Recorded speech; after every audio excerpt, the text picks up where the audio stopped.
Hello, everyone. Good evening,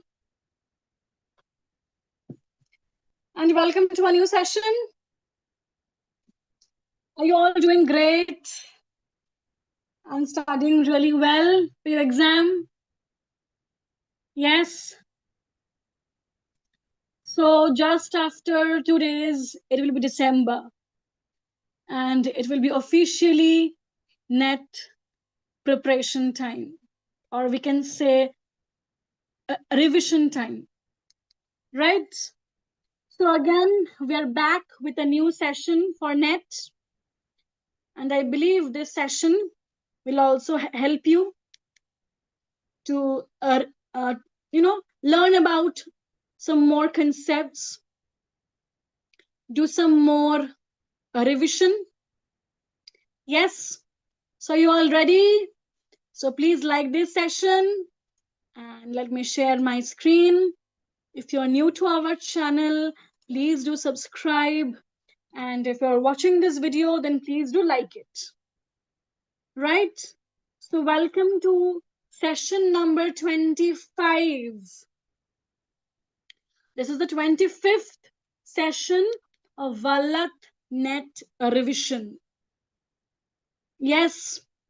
All right. Let's move on to the first question for tonight.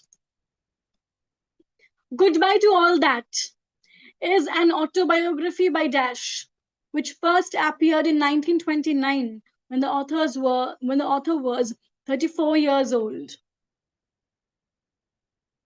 Tell me.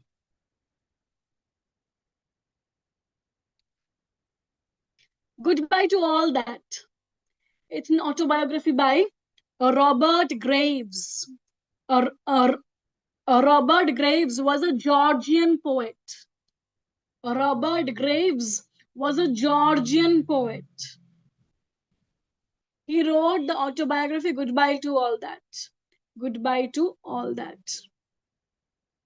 Yes. Was he a Georgian poet? Robert Graves, tell me. Was he a Georgian poet? Yes or no? Tell me.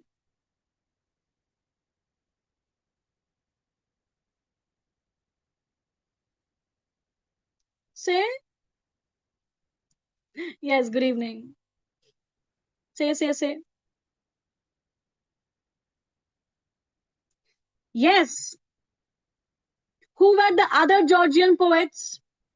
Who were the other Georgian poets? Tell me. Who were the other Georgian poets? Tell me. Who were the other Georgian poets? Rupert Brooke, Siegfried Sassoon, Walter Delamere, Edmund Blunden, John Drinkwater, D.H. Lawrence. All of them were major Georgian poets. Georgian poets. Rupert Brooke, Siegfried Sassoon, Walter Delamere, Edmund Blunden, John Drinkwater, D.H. Lawrence, Robert Graves. All of them were Georgian poets. All of them were Georgian poets. Okay? Yes. Who among the following talked about the following 6 functions of communication? So who among the following talked about these 6 functions of communication? A referential, poetic, emotive, conative, phatic, metalingual. Who talked about these 6 functions of communication? 6 functions of communication. A referential. It's about the context of the message. Poetic. Then emotive. Emotive is about conveying your expressions.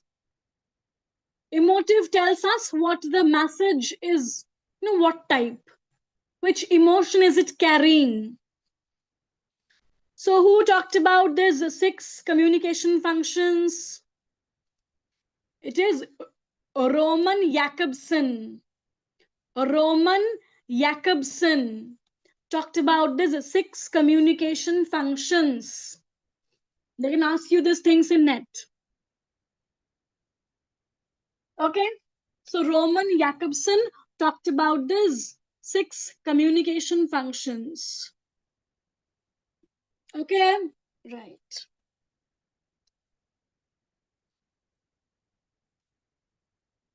Poetessa is a late Elizabethan satirical comedy by Dash that was first performed in 1601. Tell me, who wrote this play, Poetessa? Who wrote this play, Poetessa? It's a play by Ben Jonson. Ben Jonson. Ben Jonson and John Donne were born in the same year. True or false? Ben Jonson and John Donne were born in the same year. True or false? True, because both of them were born in the year 1572.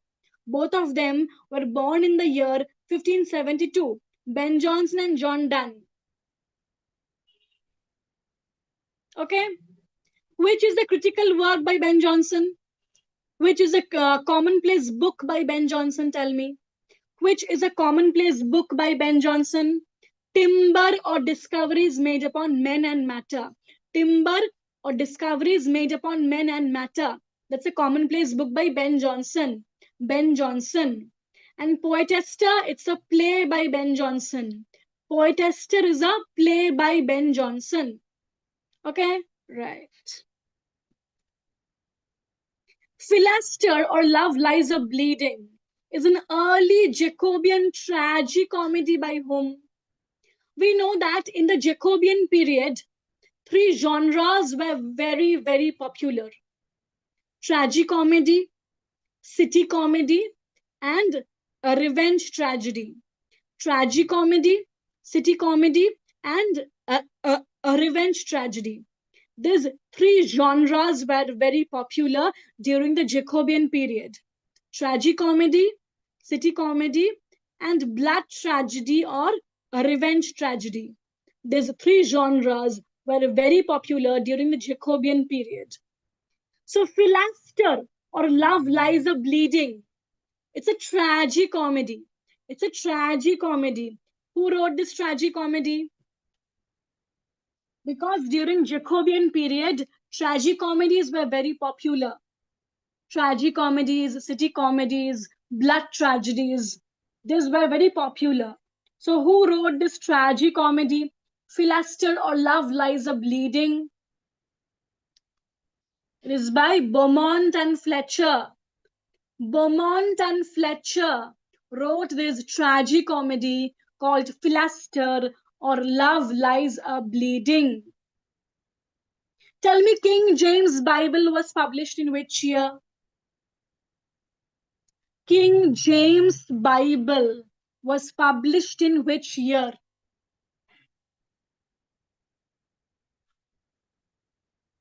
It was published in 1611. 1611. And King James Bible is known as the miracle of English prose.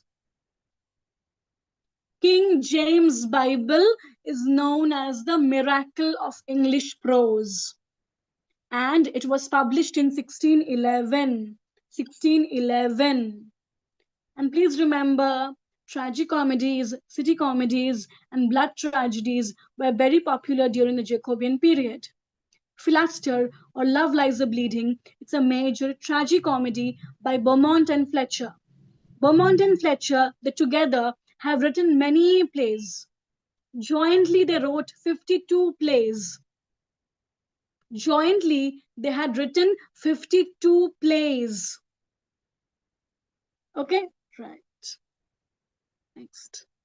So before we proceed, let me give you all a reminder that we are starting our new NET online 6 months batch from the January of this coming year.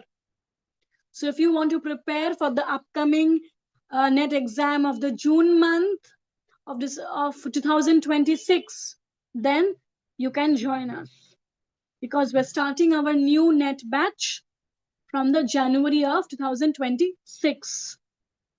Okay, right. The term episteme was first used by whom? Tell me.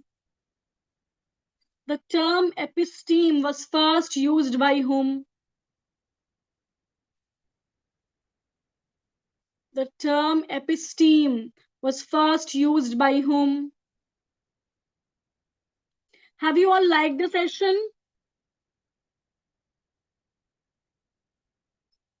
Have you all liked the session? Yes. So the term episteme was first used by Michel Foucault to describe the underlying structures of knowledge and discourse in a specific historical period. Okay, the term episteme was first used by Michel Foucault to discuss the underlying structures of knowledge and discourse in a specific historical period. Okay, while the word itself is Greek, and ancient philosophers like Aristotle used it in different contexts, Foucault is responsible for its modern philosophical meaning in his work, especially in his book, The Order of Things. The Order of Things. So we can say that the term episteme was first used by Michel Foucault. Michel Foucault. And Foucault used this term episteme to talk about the unconscious historical framework that shapes what counts as knowledge and how it is organized and understood within a given time period. So Foucault used episteme to refer to the often unconscious historical framework, often unconscious historical framework that shapes what counts as knowledge, that shapes what counts as knowledge and how it is organized and understood within a given time period. Okay, so Foucault's episteme, he talked about it most elaborately in his book, The Order of Things. The Order of Things. Okay, right. Coleridge coined the term mountaineering. Is it true or false? Is it true or false? Coleridge coined the term mountaineering. Is it true or false? Tell me. Coleridge coined the term mountaineering. It is absolutely true. Samuel Taylor Coleridge is credited with coining the term mountaineering in 1802. He used this word in a letter to describe his adventurous climbs in the Lake District, marking a shift in perception from mountains being dangerous to being places of recreation and adventure. So Coleridge first used this term in 1802. Okay. So Coleridge coined the term mountaineering in 1802. Did you like this question? Yes. Did you learn something new? Will this session give you something to take from, I just want to know that if you guys are getting something every day to take from these sessions and think about them further, to ponder about them, read more. I really want to know if you guys are getting something to take away from these sessions. Will you let me know that in the comments? Will you let me know that if these sessions give you something every day to take away, to think about further? Yes? Okay. So, yes, Coleridge coined the term mountaineering. Ye distant spires, ye antique towers that crown the watery glade, where grateful science still adores her Henry's holy shade. Who wrote these lines? Tell me. Who wrote these lines? These lines were written by Thomas Gray in Ode on a Distant Prospect of Eton College.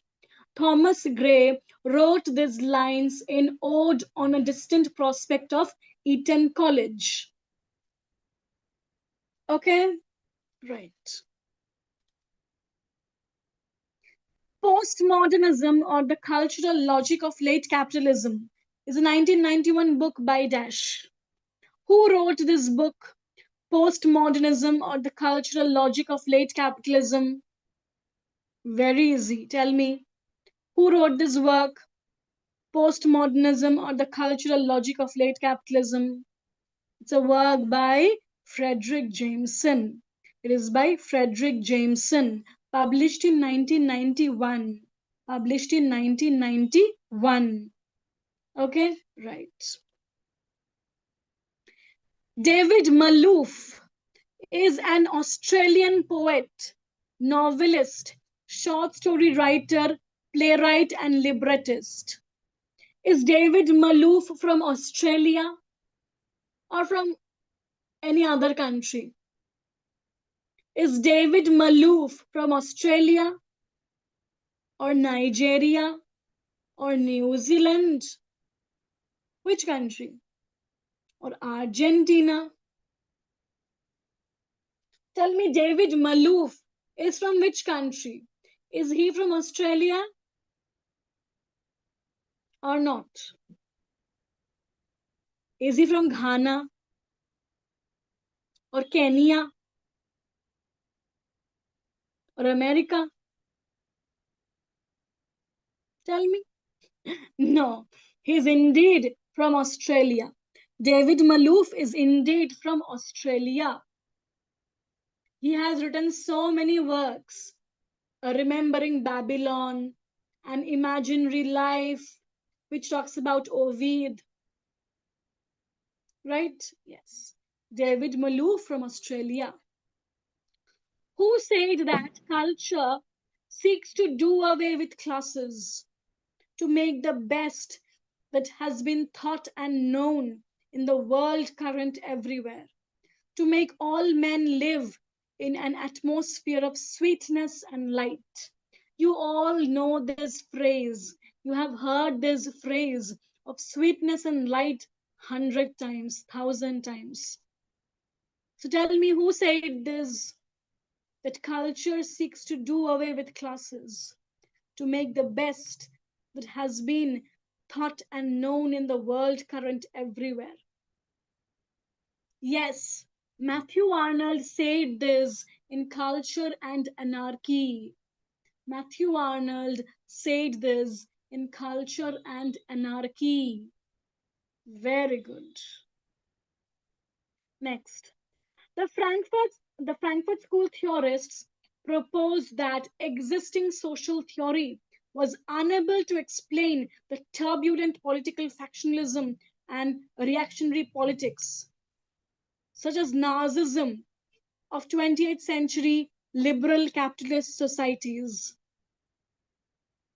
Is it true that the Frankfurt School theorists believed that the contemporary social theory was inefficient, was not equipped enough to deal with the problems of that time, such as Nazism?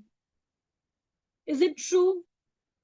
Did the Frankfurt School theorists say that the existing social theory was unable to explain and deal with these problems of the contemporary times. Yes, indeed. And that's why the Frankfurt School theorists started the critical theory. The Frankfurt School theorists started the critical theory because they believed that the theoretical framework which was existing back then, it was not properly equipped to tackle, to talk about, to deal with the problems of those times, like Nazism, because Hitler was very powerful back then. And the Frankfurt School theorists had to shift their institution, they had to shift their institute from one place to another because of that. Because during this time, Hitler was very powerful. Nazism was getting very strong at this time. And that's why they had to shift their institute from one place to another. So the Frankfurt School theorists started the critical theory. They started the critical theory. Okay? Yes. Negative dialectics rejects the idea of a final synthesis or a reconciliation, instead emphasizing the importance of maintaining the tension between contradictory elements and resisting the temptation to subsume particulars under abstract totalizing concepts. It sounds somewhat like negative capability of Keats, right? This negative dialectics, it sounds much like John Keats's negative capability. Now tell me, who wrote this book, Negative Dialectics? Who wrote this book, Negative Dialectics? It was one of the Frankfurt School theorists who wrote this work. It was Theodor Adorno. Theodor Adorno wrote the book Negative Dialectic. Negative Dialectic. Okay. So that's all from our side for tonight. I hope you guys love the session, love the questions, love the discussion. And our new net batch starting from January of 2026. And dekhte hi dekhte, we are at the weekend. It's Friday already. So do have a lovely weekend. Stay healthy, keep studying, stay hydrated. Okay? And I will see you all again on Monday at 9 p.m. at our Vallath YouTube channel. But before you leave, do like the session. Okay? Take care. Bye. Good night. And see you.